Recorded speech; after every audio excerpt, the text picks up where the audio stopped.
बिस्मिल्लाहिर्रहमानिर्रहीम अस्सलाम वालेकुम नाज़रीन। एफपीएससी एफआईए का most important topic arithmetic progression, ये थर्ड और फाइनल वीडियो है। इंशाल्लाह इसमें मैं आपको कंप्लीट करवा दूंगा अरिथमेटिक प्रोग्रेशन के तमाम कॉन्सेप्ट्स। ये पहला सवाल जो है, ये पिछली वीडियो में जो पार्ट 2 था अरिथमेटिक प्रोग्रेशन की वीडियो का, उसमें मैंने आपको एज अ होमवर्क दिया था, और होमवर्क जो दिया था उसमें आपको यही जो वीडियो थी यानी कि पार्ट 2 वाली, उसमें ये दोनों चीज़ें सिखाती थी। उन दोनों को इस्तेमाल करके इस सवाल को आपने सॉल्व करना था। कमेंट सेक्शन में लोग पूछ रहे थे कि सर इसको कैसे हल करेंगे, लेकिन आपने गौर नहीं किया। मैंने हिंट भी बताया था, मैंने वहाँ पर थोड़ा सा एक्सप्लेन भी किया था कि ताकि आपको समझ आ जाए। चलें, बहरहाल आपने कोशिश की, वेल डन। मैं अब आपको ये सवाल सॉल्व करके बताऊँगा, नेक्स्ट क्वेश्चंस भी आएंगे, तो उनको कम्प्लीटली वॉच कीजिएगा, आपके लिए बहुत ही बेनिफिशियल होने वाले हैं, हेल्पफुल होने वाले हैं। आइए पहला सवाल लेते हैं। सवाल है जी, find the sum of the arithmetic series with first term 1, common difference 3 and the last term is 100।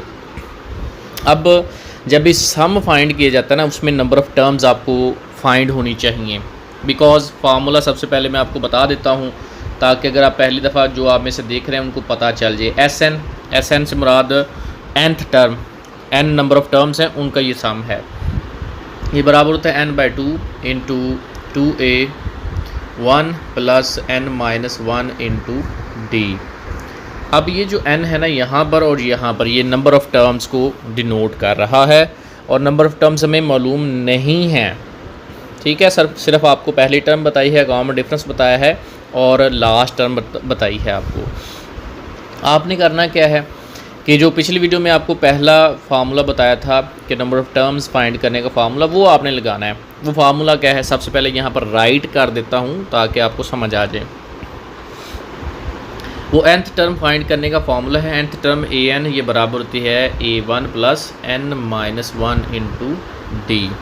ठीक है, ये फार्मूला है, दूसरा फार्मूला और ये पहला फार्मूला, ये दोनों आपने याद कर लेने हैं अच्छी तरह से। यही आपके अरिथमेटिक प्रोग्रेशन के अंदर इस्तेमाल होने हैं। चलें जी, ये तो फार्मूले आपने लर्न कर लिए अभी। अब सवाल की तरफ आते हैं। तो मैं बात कर रहा था कि आपको क्योंकि नंबर ऑफ़ टर्म्स पता होनी चाहिए, तो नंबर ऑफ़ टर्म्स जो हैं वो nth टर्म से निकालते हैं। ये formula an this is equal to a1 plus n-1 into d। अब ये an ये है ना nth टर्म है, लास्ट टर्म भी इसको बोल सकते हैं। ऊपर वाली स्टेटमेंट में देखिए, लास्ट टर्म उसने बताया हुआ 100 है। ठीक है, ये बेसिकली आपको बता रही है कि nth term of the series या सीक्वेंस इज़ 100। आखिरी टर्म है वो, लास्ट टर्म है, इसलिए an की जगह हम रखेंगे 100 बराबर है a1 से मुराद पहली टर्म है, ये बिल्कुल ऊपर दी हुई है, फर्स्ट टर्म इज़ 1, तो यहाँ पर हमने 1 दर्ज कर दिया, plus n number of terms है, ये हमने निकालने हैं, and d is the difference, वो है 3। ठीक है, n क्या है, नंबर ऑफ़ टर्म्स, वो हमने पहले फाइंड करनी, तब ही हमें सम जो है वो निकालना आएगा। तो दोस्तों, ये प्लस का 1 इधर आके माइनस का 1 हो जाएगा, 100 में से 1 निकालिए 99 रह जाएगा, और ये 3 जो है, ये देखें ना, ये है n-1 इंटू d, यानी कि 3, डिफरेंस इज़ 3 जो है ये मल्टीप्लाई कर इधर आके डिवाइड करेगा।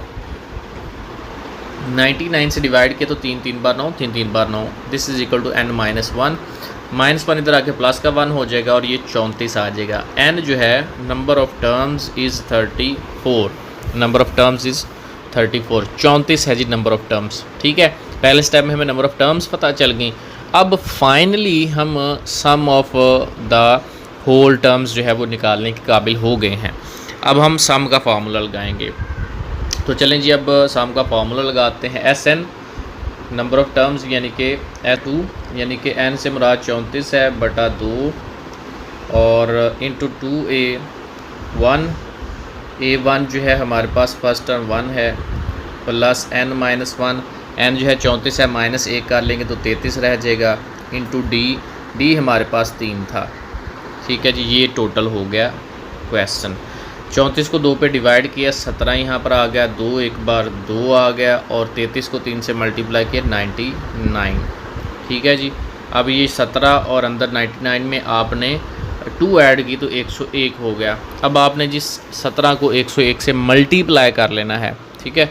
17 एक बार 17 पूरा 17 लिखा जाएगा, फिर 17 एक बार 17, ये 1717 इसका आंसर आ जाएगा, ठीक है।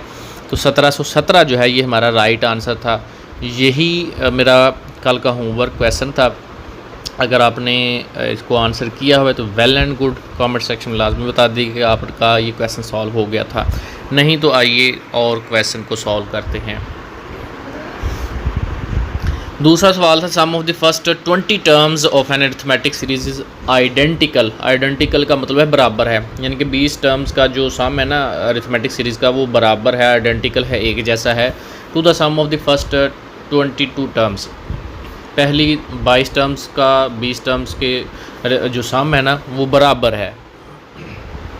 आगे कहा if the common difference is -2 find the first term, तो पहली टर्म हमने निकालनी है।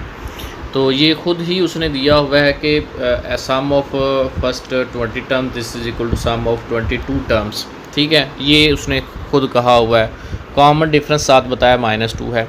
तो आपने इस फार्मूले को लेकर ही फर्स्ट टर्म निकाल लेनी है। फार्मूला 20 टर्म के लिए क्या होगा, ये देखें 20 टर्म्स के लिए n/2, n से मुराद 20 है ना, n/2 यानी कि 20/2 इंटू 2a1 पहली टर्म हमने निकालनी है, प्लस n-1, n से मुराद 20 है तो 20 में से एक निकाला तो 19 रह जाएंगे, इंटू d कॉमन डिफरेंस ये देखें दिया हुआ है -2, ये आपने लगा दी यहाँ पर। ये बाएं जानब कंप्लीट होगी। इसी तरह से दाएं जानब आपने 22 के लिए निकालना है, ये 22/2 हो जाएगा, ठीक है। और फिर 2a1 आपने निकालना है और n-1 होता है 22 में से एक निकालेंगे तो 21 रह जाएगा, 21 मल्टीप्लाई बाई -2, ये होगा जी कंप्लीट। अब आपने इन दोनों साइड्स को सॉल्व करते जाना है। आप इसको दोनों को सॉल्व करते जाएंगे तो दोनों जानब a1 बचेगा। a1 को आपने दाएं या बाएं जानब मूव करवा के इसका आंसर ले आना है। क्वेश्चन की सलूशन बहुत सिंपल सी है, मुझे उम्मीद है कि आप इंशाल्लाह इसको सॉल्व कर लेंगे, ठीक है। तो ये सवाल जो है इसकी बेसिक्स मैंने आपको समझा दी हैं। बकाया सॉल्व करना, 20 को 2 पे डिवाइड करना ये आपको आता है, ठीक है। ये आप इसको डिवाइड कर लेंगे। 19 को -2 से ज़रब देना भी आपको आता है, ठीक है। ये ज़रब दिया जा रहा है, 19 को -2 से आपने ज़रब देना है तो ये प्लस माइनस हो जाएगा। इसी तरह से 21 को -2 से आपने ज़रब देना है, ये भी प्लस माइनस हो जाएगा। माइनस के 42 से यहाँ पर आ जाएंगे, यहाँ पर माइनस के 38 आ जाएंगे। 22 को आपने 2 पे डिवाइड करना है तो ये डिवीज़न करनी है, मल्टीप्लिकेशन करनी है। ये सारा क्वेश्चन जो है सिंपल है, आपने इसको सॉल्व करके इसका आंसर जो है राइट आंसर ये मुझे कमेंट सेक्शन में बता देना है। इस वीडियो का ये आपका होमवर्क है, ठीक है। सवाल कैसे सॉल्व होना था ये मैंने आपको बता दिया है। अब आते हैं सवाल नंबर 3 पर। अच्छा, थर्ड क्वेश्चन ये बिल्कुल सिमिलर है पिछले सवाल की तरह, लेकिन चीज़ ये है कि डिफरेंट है थोड़ी सी उससे, तो सिमिलैरिटी भी है, इसलिए यहाँ पर आपको समझाऊँगा, आपको क्लियरली समझ आ जाएगी। कह रहा है an arithmetic progression has 3 as its first term, also the sum of the first 8 terms is twice the sum of the first 5 terms. कह रहा है पहली टर्म जो है ना उसकी अरिथमेटिक प्रोग्रेशन की वो 3 है, और पहली 8 टर्म्स का सम जो है वो ट्वाइस है the sum of the first 5 terms. पहली 5 टर्म्स का ट्वाइस करें तो वो 8 टर्म्स के सम के बराबर है। देखिए खुद ही इसने बता दिया है, तो यही चीज़ तो हमें चाहिए होती है कि 8 टर्म्स का सम ये बराबर है 5 टर्म्स के सम के ट्वाइस के, ठीक है, twice the sum of the 5 terms. ये देखिए 5 टर्म्स के सम का ट्वाइस किया तो ये बराबर है 8 टर्म्स के सम के।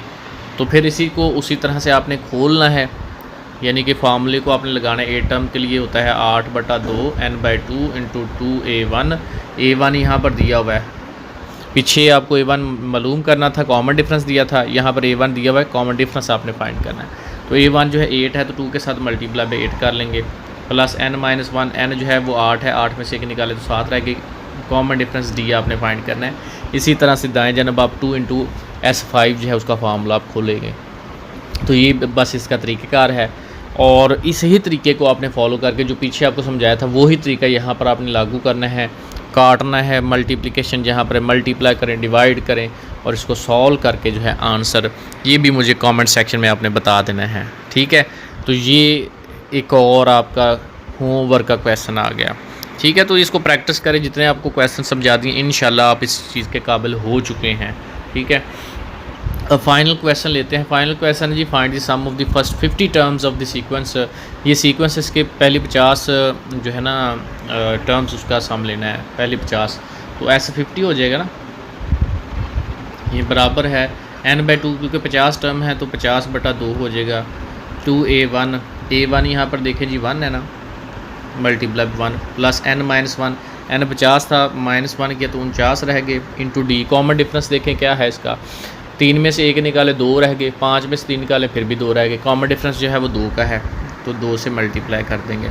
अब इसको हल कर लेते हैं। 50 को 2 पे तकसीम किया तो 25 आ गया, 2 एक बार 2 आ गया, और 49 को 2 से मल्टीप्लाई किया तो 98 आ गए। 98 + 2 100 हो गया, 100 को 25 से मल्टीप्लाई किया तो 2500। ले जी, ये हमारा राइट आंसर आ गया। 2500 जो है ये सम है।